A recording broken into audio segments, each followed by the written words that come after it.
3 lakh rupees. Congratulations. Your loan application has been approved. Please log into your Upstart account to check order status.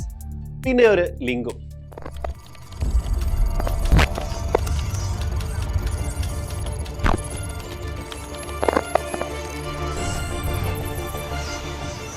ഇതുപോലുള്ള മെസ്സേജുകൾ ഒരിക്കലെങ്കിലും നമ്മുടെ ഫോണുകളിലും എത്തിയിട്ടുണ്ടാവും.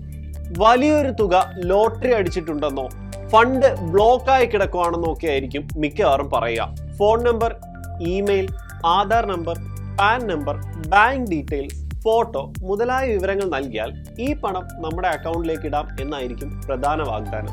അങ്ങനെ ആഫ്രിക്കയിലെയും കാനഡയിലെയും ഒക്കെ ബാങ്കുകളിൽ കുടുങ്ങിക്കിടക്കുന്ന ഫണ്ടും ലോട്ടറിയും ഒക്കെ കിട്ടാൻ നമ്മൾ അടിസ്ഥാന വിവരങ്ങൾ നൽകി കാത്തിരിക്കും. ചിലപ്പോൾ വരുന്ന OTPയും കൊടുക്കും. ഫലം അത് ഞാൻ പറയേണ്ടതില്ലല്ലോ.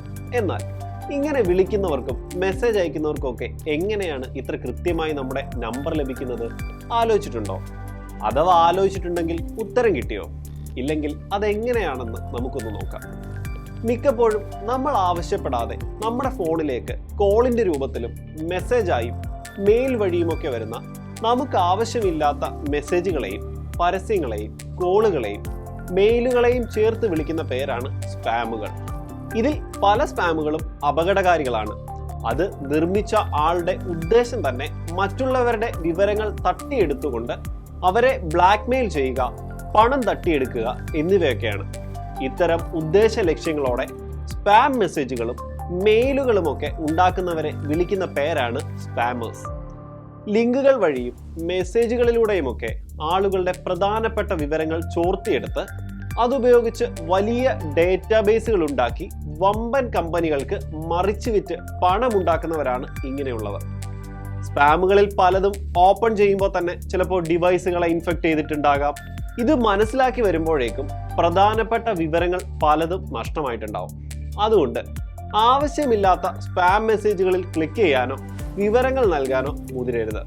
ചില വായ്പകൾ നൽകാമെന്ന് പറഞ്ഞുകൊണ്ടും ഇത്തരത്തിലുള്ള തട്ടിപ്പുകാർ ഇന്റർനെറ്റിലുണ്ട്. ഇവയൊന്നും തന്നെ നിയമപരമായുള്ളതോ സത്യസന്ധമായതോ അല്ല. ഏതെങ്കിലും രീതിയിൽ ഇവർക്ക് വിവരങ്ങൾ കൈമാറി ഇത്തരത്തിലുള്ളവരോട് ഏതെങ്കിലും തരത്തിലുള്ള ഇടപാടുകൾ ആരംഭിച്ചാൽ അധികം വൈകാതെ തന്നെ സംസാരം ഭീഷണിയുടെ സ്വരമാകുകയും മാനസികമായും സാമ്പത്തികമായും നശിക്കുകയും ചെയ്യും. അതുകൊണ്ട് ഇത്തരത്തിലുള്ള തട്ടിപ്പുകാർക്ക് ഇരയാകാതിരിക്കാൻ നോക്കുക. ഇപ്പോൾ ഇറങ്ങുന്ന മിക്ക ആൻഡ്രോയിഡ് ഫോണുകളിലും വരുന്ന സ്പാം മെസ്സേജുകൾ പ്രത്യേകം ഫോൾഡറുകളിലായി വരുന്ന രീതിയിലാണ് ക്രമീകരിച്ചിട്ടുള്ളത്. ഫോൺ കോളുകളാണെങ്കിൽ സ്പാം കോളിന് താഴെ ജങ്ക് കോൾ എന്നോ സ്പാം എന്നോ ഒക്കെ എഴുതി കാണിക്കുന്നതിലൂടെ അവ അറ്റൻഡ് ചെയ്യേണ്ട കോളുകൾ തന്നെയാണോ എന്ന് നമുക്ക് മനസ്സിലാക്കാനും കഴിയും. നമ്മൾ ഉപയോഗിക്കുന്ന ജിമെയിൽ സംവിധാനത്തിലും സ്പാം മെയിലുകൾക്ക് വേണ്ടി പ്രത്യേകം ഫോൾഡർ സജ്ജീകരിച്ചിട്ടുണ്ട്.